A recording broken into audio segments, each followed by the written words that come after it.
नमस्ते साथियों। चारों राज्यों के विधानसभा चुनाव के रिजल्ट्स आ चुके हैं और आपने देखा किस प्रकार से 4 राज्यों में से 3 राज्यों में मध्य प्रदेश, राजस्थान और छत्तीसगढ़, इन तीनों राज्यों में बीजेपी पूरी तरीके से पूर्ण बहुमत के साथ में सरकार बनाने जा रही है। आपको याद होगा इस रिजल्ट के पहले एग्जिट पोल्स में कोई भी ऐसा एग्जिट पोल नहीं था जो ये बता रहा था कि 3 के तीनों राज्यों में बीजेपी की सरकार बनेगी। यहाँ तक तो बहुत सारे ऐसे थे जो ये कह रहे थे कि किसी भी राज्य में बीजेपी की सरकार नहीं आएगी या तो, और यदि आएगी तो बहुत मामूली से अंतर से जीतेंगे। लेकिन आप देखेंगे छत्तीसगढ़, एमपी और राजस्थान, इन तीनों राज्यों में बीजेपी ना सिर्फ जीती है बल्कि बहुत ज़्यादा अंतर से जीती है। आप एमपी में यदि देखें तो पहले जितनी सीटें उनके पास में थी वो सीटें काफ़ी बढ़ गई हैं, और राजस्थान में यदि आप देखें तो वहाँ पर भी बहुत अच्छा मैंडेट बीजेपी को मिला है, और ऐसे ही छत्तीसगढ़ में।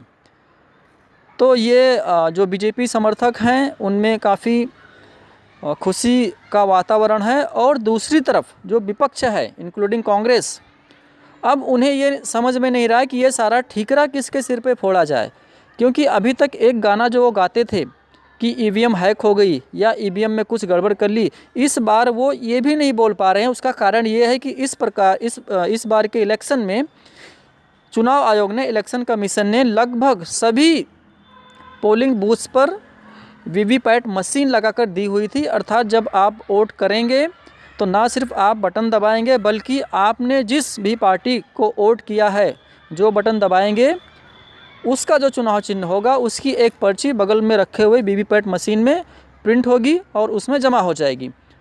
तो अब यदि कोई विपक्ष का व्यक्ति ये आरोप लगाए कि ईवीएम हैक हो गई इसलिए इन तीनों राज्यों में बीजेपी की सरकार आ गई, तो वो नहीं लगा सकता, क्योंकि अगर उसको डाउट है तो वो उसकी काउंटिंग करा ले। तो अब इन्हें समझ में नहीं आ रहा है कि क्या किया जाए। खैर, इस मामले में विपक्ष का तो कोई पता नहीं, लेकिन जनता ज़रूर ये बता रही है कि इस प्रकार की जो हालत विपक्ष की या स्पेशली कांग्रेस पार्टी की इन चुनाव में हुई है वो क्यों हुई है। जहाँ तक रही बात राजस्थान के चुनाव की, तो वहाँ पर एक फैक्टर जो बहुत ज़्यादा था इन चुनाव में, वो था, आपको याद होगा कन्हैया लाल का जो मर्डर हुआ था जिहादियों के द्वारा, और उस समय राजस्थान में कांग्रेस की ही सरकार थी। तो ये सारा कुछ हुआ था कांग्रेस की सरकार के राज्य में, किस प्रकार से जिहादी खुलेआम घूम रहे थे और मर्डर कर रहे थे, और उस समय कांग्रेस सरकार ने कोई खास एक्शन उस घटना पे नहीं लिया, यहाँ तक कि उसको दबाने की भी कोशिश प्रारंभ में की थी। तो ये एक फैक्टर था राजस्थान में। और ओवरऑल यदि हम देखें तो हिंदुत्व के प्रति जो स्टैंड है कांग्रेस का, वो हमेशा, आपको पता है, हिंदुत्व के विरोध में ही कांग्रेस पार्टी रहती है। आपने देखा अभी किस प्रकार से कुछ समय पूर्व जो एमके स्टालिन हैं, तमिलनाडु के चीफ मिनिस्टर, उनके जो बेटे हैं उदय स्टालिन, उनका स्टेटमेंट आया था सनातन धर्म के ऊपर कि किस प्रकार से वो सनातन धर्म की तुलना मक्खी, मच्छर और कीड़े मकोड़े से कर रहे थे और उसको ख़त्म करने की बात कर रहे थे। उस समय भी कांग्रेस पार्टी या संपूर्ण विपक्ष किसी ने भी खुलकर उस बात का विरोध नहीं किया था। तो ये भी एक फैक्टर है इन तीनों राज्यों में जो रिजल्ट आए हैं, छत्तीसगढ़ में या एमपी में या राजस्थान में। और जो जनता है, विशेषकर जो हिंदू समाज है, उन्होंने इनको एक करारा जवाब दिया है इस चुनाव में। इसके बाद में आप देख रहे हैं कांग्रेस पार्टी लगातार जो हिंदू समाज है उसको बांटो और राजनीति करो, इस सिद्धांत पर वो चलती है, और इसी के तहत वो जातिगत जनगणना का समर्थन वो प्रारंभ से करते आ रहे हैं। और हर राज्य में वो यही वादा जनता से कर रहे थे कि हम यदि जीतेंगे तो जातिगत जनगणना करवाएंगे। लेकिन हिंदू समाज अब ये समझ चुका है कि ये हमको बांटने की एक साजिश है, इससे वास्तव में कोई लाभ किसी जनता को नहीं होने वाला है।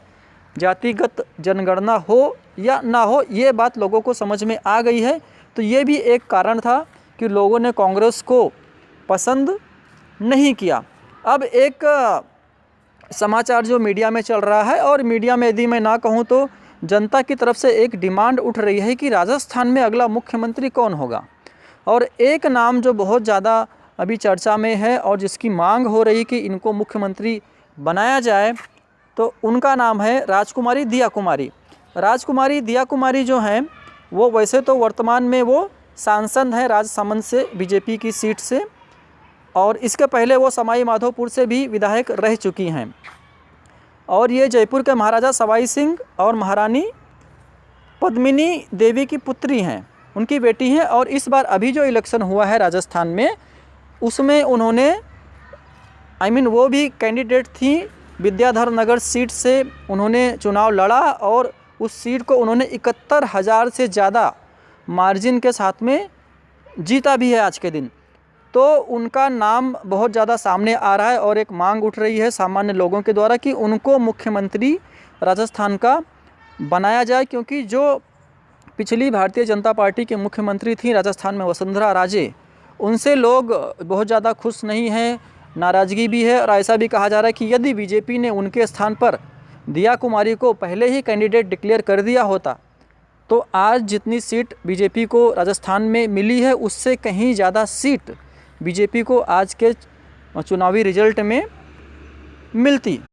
वहीं दूसरी तरफ बीजेपी के जो कार्यकर्ता हैं या उनके जो नेता हैं, उनके अंदर बहुत ज़्यादा उत्साह का माहौल है, क्योंकि ये जो इलेक्शन है ये इसलिए भी बहुत ज़्यादा मायने रखता है क्योंकि आने वाले कुछ महीनों के बाद में ही लोकसभा के चुनाव प्रारंभ हो जाएंगे। और ये जो इलेक्शन है 4 राज्यों का, और अभी कल मिजोरम का भी रिजल्ट आने वाला है, हम 5 राज्यों का भी बोल सकते हैं, ये अंतिम इलेक्शन है इस लोकसभा चुनाव के पहले। तो ये 3 राज्यों का जो रिजल्ट आया है बीजेपी के फेवर में, ये एक प्रकार से झांकी है उस चुनावी रिजल्ट की जो 2024 में आएगा लोकसभा चुनाव का। और इसी के आधार पर लोग ये भी कह रहे हैं कि इस बार जो लोकसभा चुनाव होगा और उसका जो रिज़ल्ट आएगा वो पिछले रिज़ल्ट से भी कहीं ज़्यादा बड़ा मैंडेट होगा केंद्र सरकार के लिए, बीजेपी के लिए।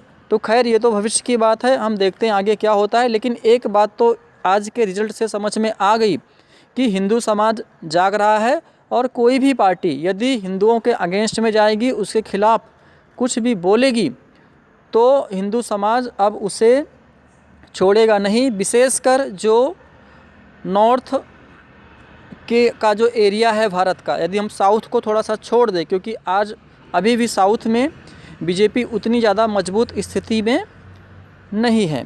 तो आज के वीडियो में बस इतना ही, मिलेंगे नेक्स्ट वीडियो में, तब तक के लिए ओम नमस्ते।